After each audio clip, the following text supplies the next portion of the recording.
So I've been making stuff that's been podcast-ish about neurodivergent things because I'm autistic and ADD and some other stuff, notably addiction. And the last video I made was about how I was saved and was starting to consider myself a born-again Christian, which is literally, I am probably the last person. For clarity, I am making this video for anyone on a similar path, a video that I wish younger me had been able to watch.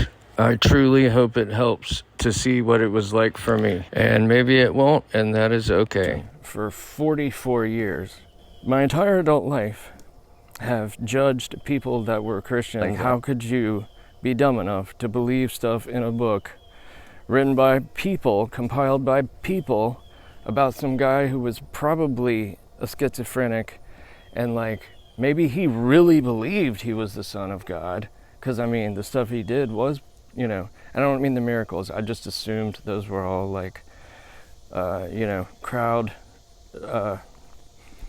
basically magic tricks. I mean, like, David Blaine made the Statue of Liberty disappear to the people that were watching. I'm sure something.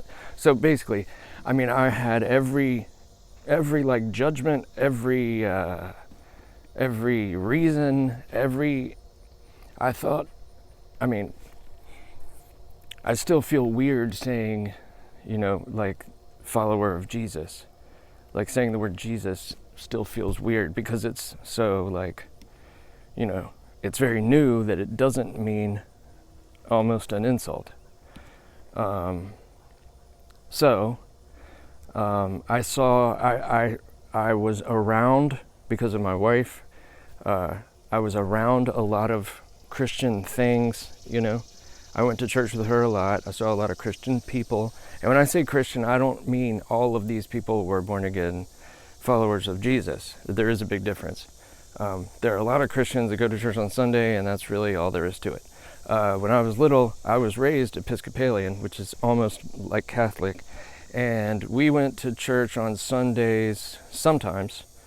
My dad jokingly, but revealingly, used to say that it was just in case. So he obviously didn't really believe it. And basically, the part that matters is I did not have a relationship with God at all until I was about 19. All through high school, I drank and did no other drugs because I was an athlete. I was a baseball player. I was a good baseball player. I was, it was my identity, was being a baseball player. And I loved it. Like, everything about it was good. When I got to college, which I intentionally went to a place for friends and not to play baseball, which I obviously now I really regret. I wish I'd have gone to one of those smaller schools and played baseball and had a chance to go on and play minor league and maybe coach or whatever. I wouldn't have made it to the major leagues. I wasn't big enough. I wasn't fast enough. I wasn't strong enough. Some of that could have been fixed, but I was what they call a 5-tool player. I could pitch, I could catch, I could play infield, I could play outfield. I could play first base, I could play right field. I had a really strong arm, but it wasn't like ridiculous. I made a lot of diving plays. I slid every time I made it to a base in any way. I had really good baseball instincts. I think really quick. I get a really good quick first step, which is like the most important thing, really. So I went into way more detail than I'm into about baseball, but I still consider myself to be a baseball guy, even though it's been as long as it's been since I've been able to play. Anyway, so I'm standing here with this guitar because I was trying to think of a way to, I don't know what. I got to college, started smoking weed. Like, we played our last game in the summer. That night, I got stoned for the first time. Got stoned every day after that for the next 10 years. And when I got to school, we had like blacklight posters on the walls and really like bumping speakers. And we would get really stoned and listen to Pink Floyd, mostly. almost exclusively. But a lot of Rolling Stones, Bob Marley, all the classic rock that I had kind of been raised on by my sister, but because of my, 90s identity, there was so much good music in the 90s. I mean, so much that I listened to, I was a little, I thought I was cool.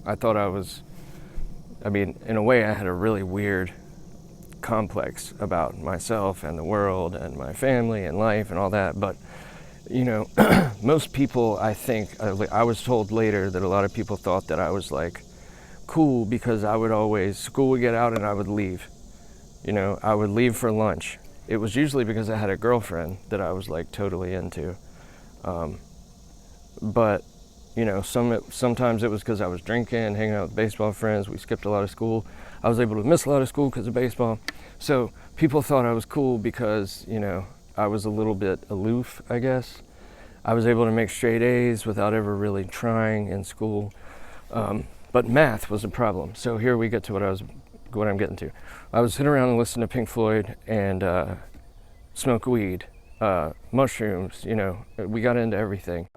I was suspended after my first 2 semesters, freshman year. My GPA was a 1.1. I didn't try to go to class, I attempted, but I was drunk and high most of the time. It was sad. Looking back, it was sad. It was a lot of fun, and I basically knew that could happen. So the next year I worked, I cooked in a kitchen and drove delivery and went to a community college and did really well, and I was able to get back in the state. But what happened in between was the New Year's Eve of 1999. When it changed into this millennium, we had an acid party. I took way too much. I've made a couple of different videos related to this. I had a bad acid trip that ruined my life. It gave me, the worst part was this like coronal vibrating neon green circle in my vision. It was in both eyes, in the center, all the time. I didn't notice that it had gone away until several years ago. So 22 years approximately, it was there. And I just got used to it. And I can still see it now if I want to. The other thing it did was it downloaded into my brain all calculus and differential equations, physics, chemistry, all math and science. So when I went back to school, I took this calculus class that I had failed and got an A+ without trying. I sat up one night staring at the derivative of the natural log of x and just being absolutely amazed that I could like see the graph. I could like feel how the numbers changed, variables, calculus, all of it. It was crazy. So for 3 years, I didn't study except for the really hard classes where you had to memorize stuff like quantum mechanics and electromagnetism and stuff like that. I took 4 chemistry classes for fun and then was told that I only needed 1 more for a minor. I like to tell that little tidbit because it was cool. I loved chemistry, organic chemistry 1 and 2 after the required chemistry 1 and chemistry 2. And then they're just like, hey, you can get a minor. It was crazy. Anyway, so it genuinely like unlocked math and science in my brain, crazy enough by itself. It also gave me this weird kind of, there were times where I could see things that I have learned that normal people don't see. Some of it was pretty obvious, like these tunnels and green lines and certain curvature to certain things that, didn't seem curved, like, really gradual curves. I could see like tangent lines on them, which made it easier to see. But it was kind of a spiritual thing. It's hard to describe since it was all science. But basically, it showed me that the Big Bang was a God creating our universe, and everything that happened after that was God, and everything that exists now is God. I already felt that way, and part of the reason that I defined it so much is because I had addiction issues and had to do the 12 steps of Alcoholics Anonymous, which saved my life at a certain point. And so there's a lot of defining your higher power and stuff like that in there. Then you could fast forward 20 years or so, and me and my wife are having problems. She has a break from reality, and like things were so bad that, so, you know, she started trying some different things and ended up becoming a born-again Christian.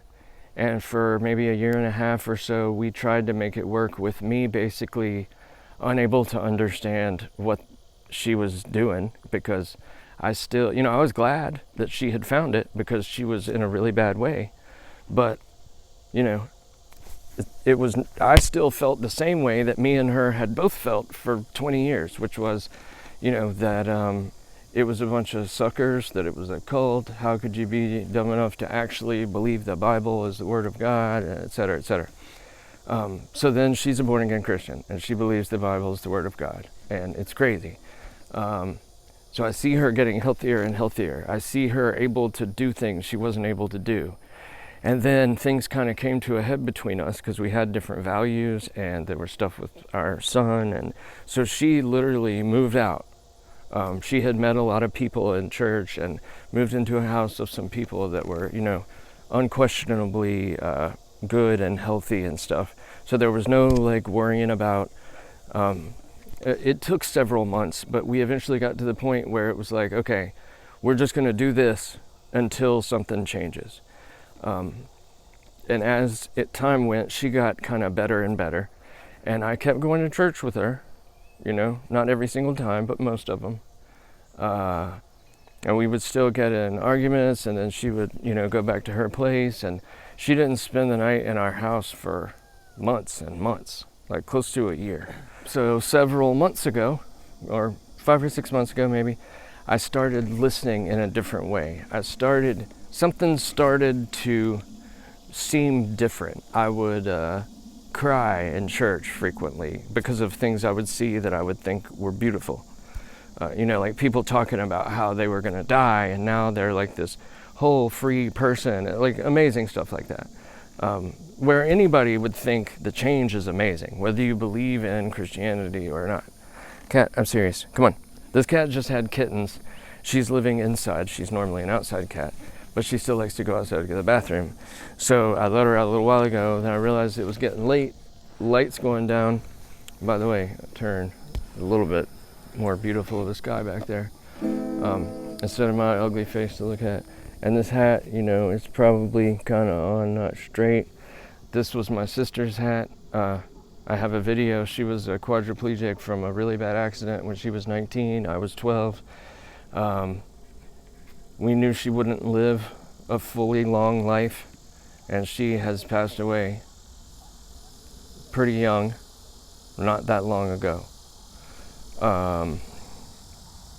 This was her hat that I got for her while we were at a Braves game in Atlanta, where Atlanta was the hospital, the spinal hospital called Shepherd Spinal Center, if you want to look it up, that she was in for a year after being in the actual hospital for a long time.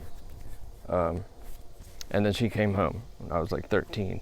It was a really, you know, I have a video about survivor's guilt, and I would be happy to talk about that one more. It was really painful. I have come to realize everything that I have been through, all of the bad things, all of the unfun things, they weren't bad or unfun, they were equipping. And I now can reach a lot of people that most people can't reach. Most people haven't been to prison twice. Most people haven't overdosed on cat. I'm serious. So I've been through a lot. We lost custody of our son when I went to prison. You know, then we had to spend 2 years living in her mom's house, and then got kicked out, evicted, because we were trying to protect him from some stuff. A lot of things that I have, you know, that were, I mean, everybody's been through a lot of things that a lot of people haven't. So I'm not trying to say I'm special. I just mean when you go through bad things, you can realize that you're being trained how to help somebody through that kind of thing. I'm making this video for people that are like me, either haven't found Christianity or are new Christians, baby Christians they call us, who are on fire or who think that maybe there's something wrong with them because things aren't different or whatever. That's why I'm giving so much background information. If you relate, then I'm kind of trying to make this for you because I'm making it for younger me. And if you relate, then we're alike. I have tons of things. I mentioned the mental stuff earlier. So I think I left off. So I was being drawn by God, I found out later. And things started to feel different. And by the way, the reason I keep bouncing side to side is there's bugs, mosquitoes biting me. And I'm trying, I should go get bug spray or bug cream, but instead I'm doing the lazy thing of just, swatting at them and hoping I'll get done soon. But this is probably gonna be a lot longer than I intended it to be. It's already 15 minutes. So here's the thing. There was a revival and I was going more. I was starting to feel like, I couldn't tell if I was being saved or if I was being told that I would be saved, or I kind of thought you're supposed to get saved and that means that you want to start, going to church more and learning more. But then I realized, or was told, was taught, being saved is when, usually at least, it's when you have like a moment of you can't take anymore and you beg and ask God to help you and tell him that, in a Christian's case, that you know that Jesus died for your sins and that you repent for all the things you've done and that you're going to follow him, kind of generally speaking. And I wasn't sure if I had already been saved because I've had several moments like that at that point. And then I found out that you can kind of have the moment where you're saved in church or not in church. A lot of people don't have it in church. So, mine turned out that mine was kind of in church and kind of not. I had a couple times out of church, and then I had one where I felt drawn to go up there during church. And, a lot of people going up to the altar at the end of church is not they're not embarrassed. They don't feel, weird or whatever. And a lot of people do. I've kind of had both. The main reason I'm making the video at the point that I'm making it now, my wife said that she hasn't seen many videos of baby Christians talking about their experience and how it is. I was saved a month or so ago. I think it was 2 or 3 weekends ago. Me and my son both were baptized in our church in the little thing that they have right behind the front. There's a dunking pool in a lot of churches, at least. I didn't even know this. But they will do the baptism right there in a ceremony, and there were tons of people there.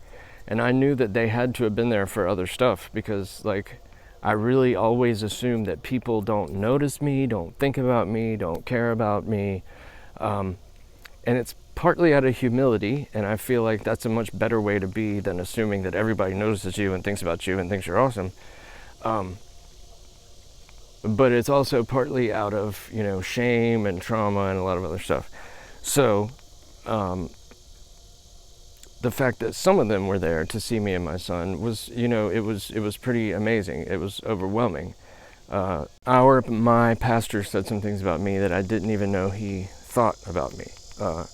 Then a couple of weeks go by. I'm trying to be in the Word every day, reading the Bible every day, watching things on YouTube about, educational Christian stuff, as well as, entertaining things, trying to learn as much as I could, both to be able to know the stuff and to be helpful to somebody else and to, get it into my brain so my long-term memory will start to kind of mash on it. And, when I'm asking myself questions, my brain does a lot of what it does on its own. It's not really me doing it. It doesn't take effort from me. I don't feel it happening. I just all of a sudden know that, a commercial will come on and there will be a voice and I will hear one word and my brain will just know the actor's voice. I won't think about it. I mean, everybody I'm sure can relate to that kind of thing. That's how it does most everything. So yesterday in church, Sunday, we had a talent night. I think that it's on the 5th Sunday of every month.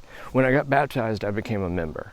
I'm not good interacting with like small to large groups of people. I do really well one-on-one, and once I get to know somebody, then I'm kind of naturally pretty funny, pretty clever, you know, it can be, you know, I have a pretty decent amount of self-esteem and confidence. I have a kind of a statistically ridiculous high IQ. Was always gifted and stuff and always had complexes about it.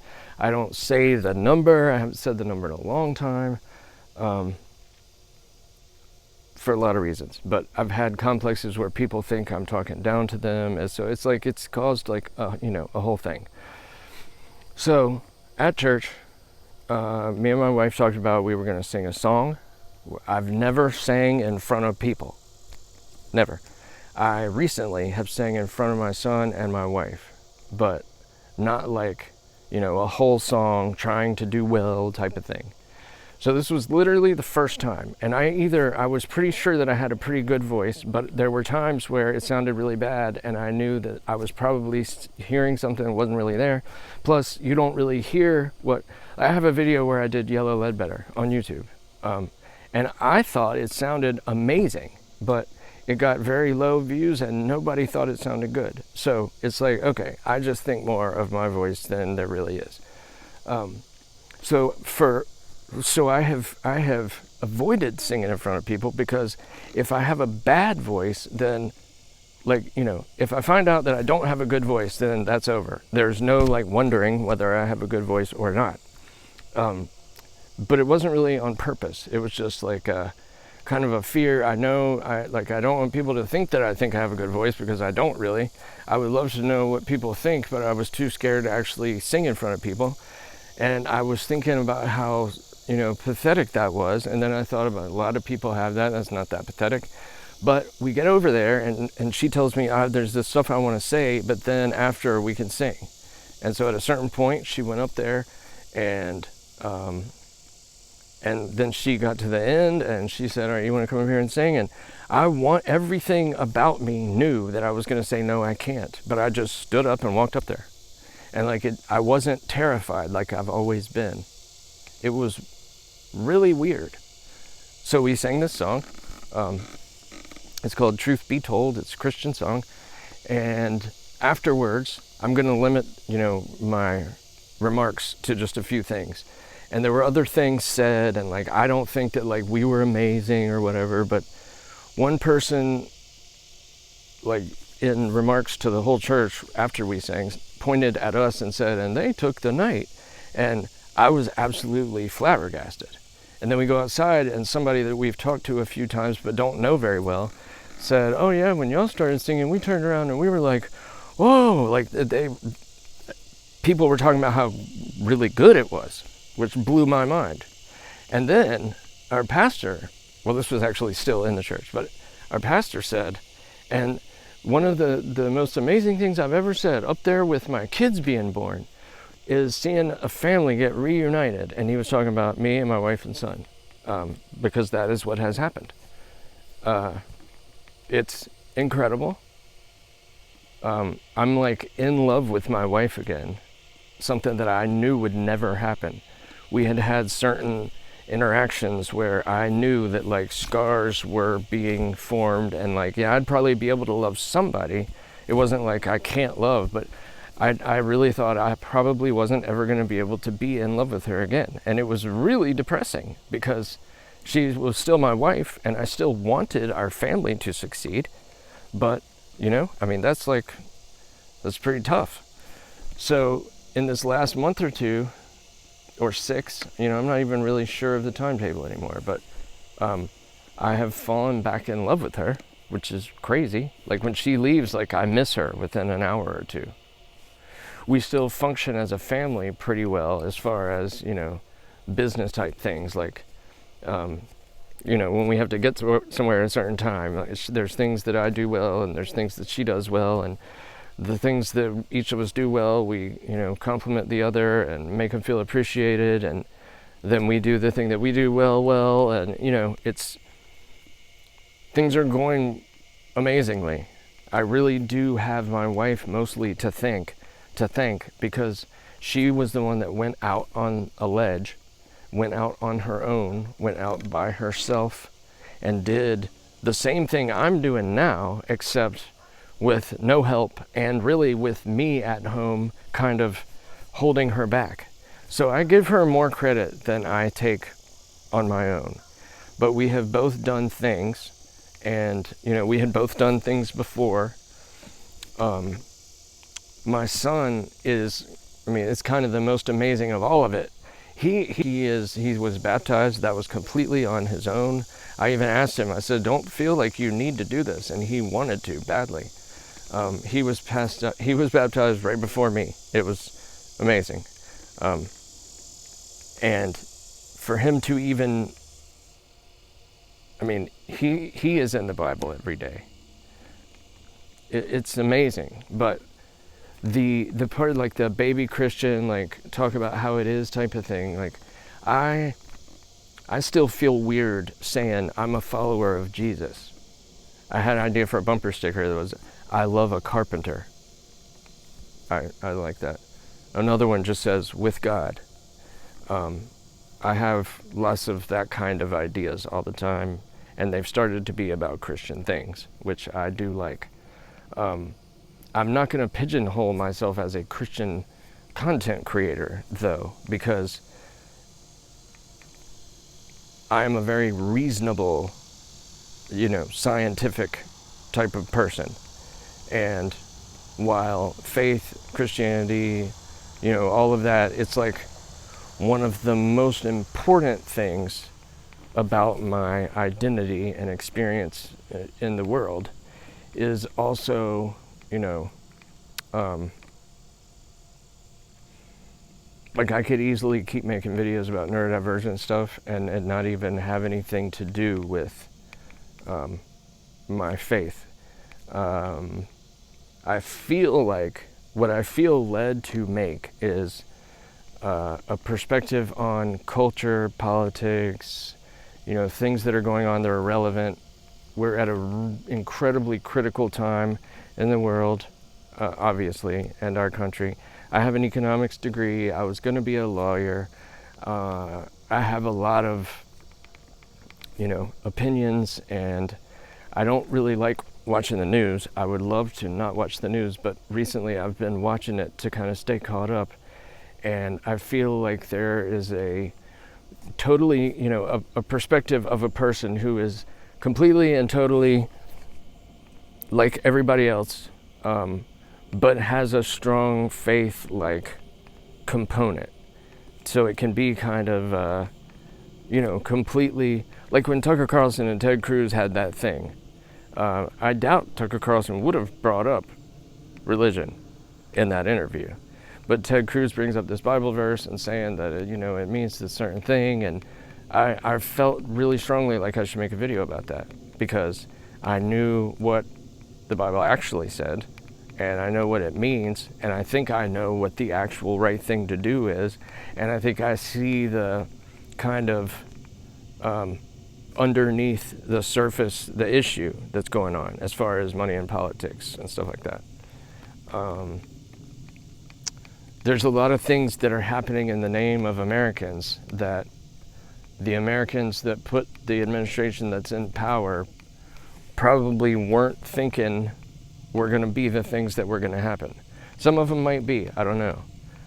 But that's a really important conversation. And, I was a conservative for most of my kind of, conservative in philosophy as far as smaller government, and but then as I got older, I became of the mindset of a compassionate conservative, which to me means you try to have a conservative government, a smaller, lower tax, states' rights type of, individual rights kind of government, but you have to tax enough to take care of the people that the system has placed at the bottom.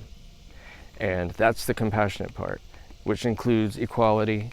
And a lot of people, that's where things get difficult. So, I really do hope that my perspective will help somebody. I'm getting to a point where I'm starting to feel more comfortable kind of just talking about how I feel or how things are or whatever. And I hope that it will help somebody. Look at this.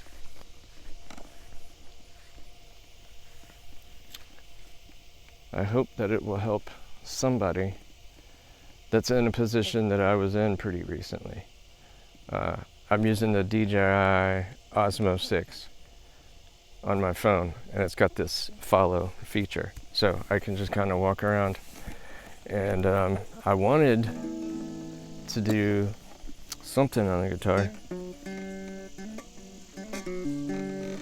A little over the hills, and I'm not great at the guitar. I would not say that I'm great. I'm getting a lot better though. And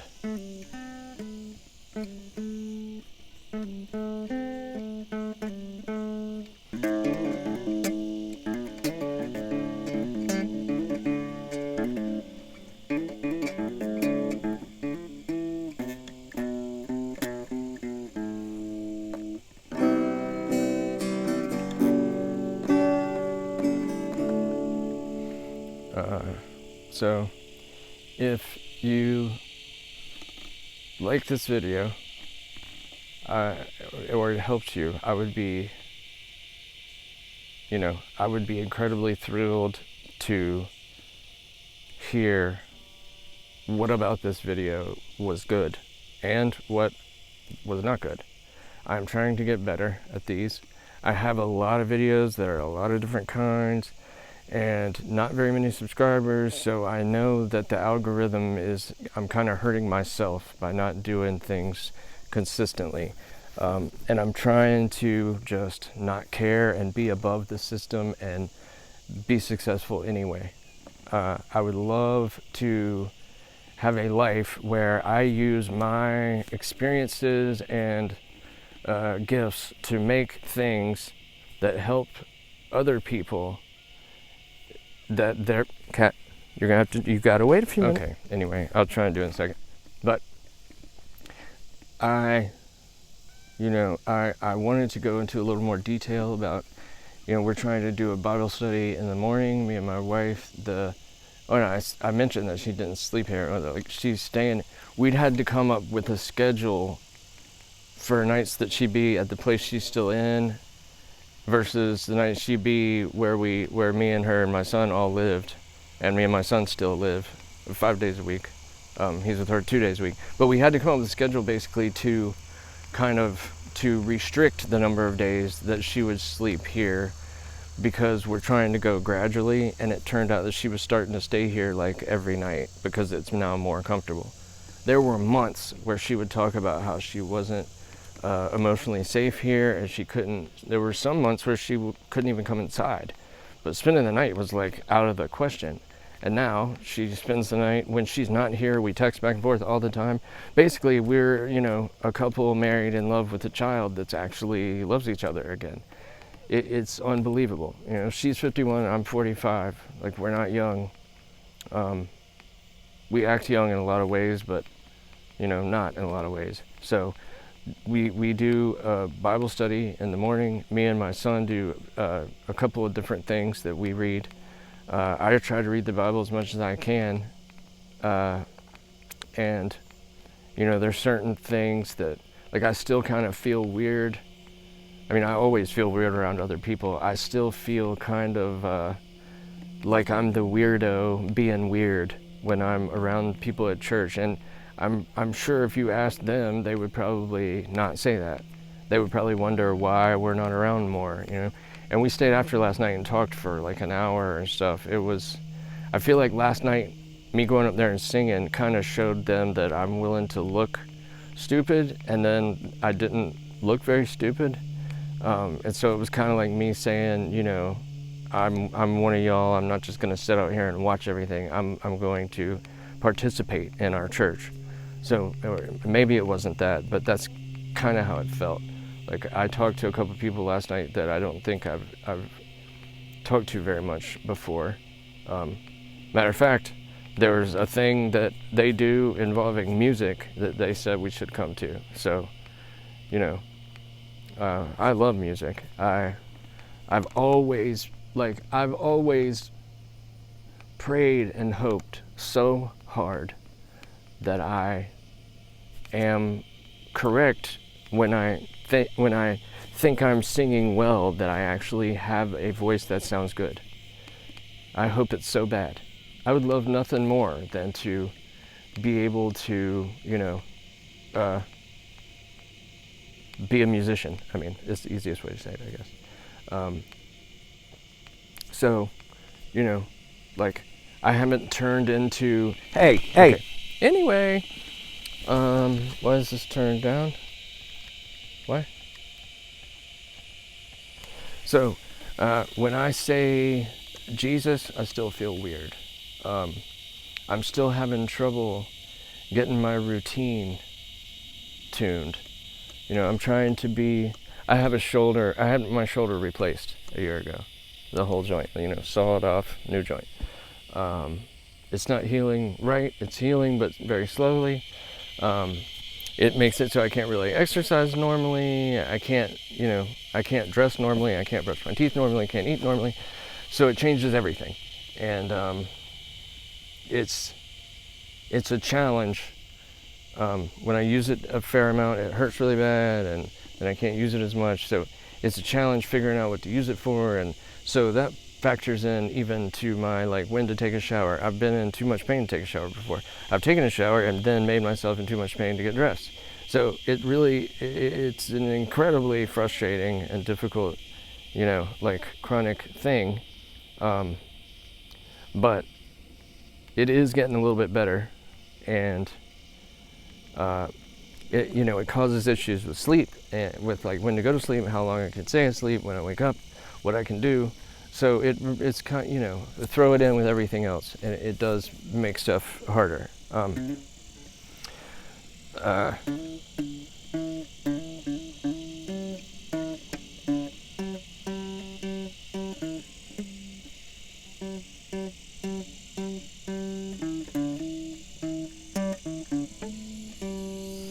Yeah, not always good. And I'm not great. I can't do, like, the wailing solos, but there's something, I'm getting better at some things that are similar.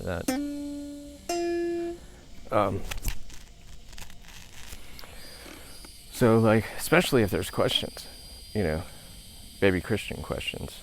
But I think it's, you know, it depends on the kind of person you are. Some people kind of dive head first and, like, just immerse. And some people are a little bit more kind of gotta see what it is before you get really into it. And, you know, we're in, I feel like kind of an outsider just in the place I live, because there are things about me that seem like they're from somewhere else compared to most of the people around. And it's stuff that I wish I was like they are, not that I think I'm glad that I'm not, but nonetheless, it's different. And those aren't the kind of things that you say in conversation. And plus, not, you know, the shoulder thing and, like, my family thing. There's been a lot of stuff that's made me feel kind of, you know, like other. And that is getting better. The ability to just walk up there and sing. It's hard to say God did that or whatever, but I couldn't have done that any time before then. So, you know, I'm still kind of, like, figuring out what it is that I think about some stuff like that, but it seems pretty obvious that that was, because it wasn't like I just did it and I was terrified. I kind of bit the bullet and went up there, and then like I wasn't really all that scared, which is crazy. Maybe I wouldn't have been scared all these years, and I just didn't try it. I'm not really sure. But I went up with the chorus when we did some singing and Christmas, like 6 months ago or so, and I felt kind of like weird then. So I don't know. I'm gonna try to do this thing almost no edits.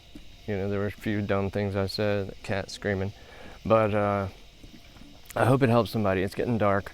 I would love to kind of have done a little more about the, you know, the things that have been happening in my early walk, but I felt like all of that stuff that was kind of backstory was pretty important. It's at 43 minutes too, so this got really long. For that, I'm sorry, unless you're still watching it, and then thank you and you're welcome. But you're my hero if you're watching this, especially if you watch the whole thing. I hope that it's good enough that you would want to watch more, and whatever that entails, you know. Sorry for all the jumpy camera, my bugs are tearing me up. And I think I'm gonna go ahead and just drop it there, because you're about to not be able to see me anyway. But thanks for watching, hope it helps, and until next time, this side or the other.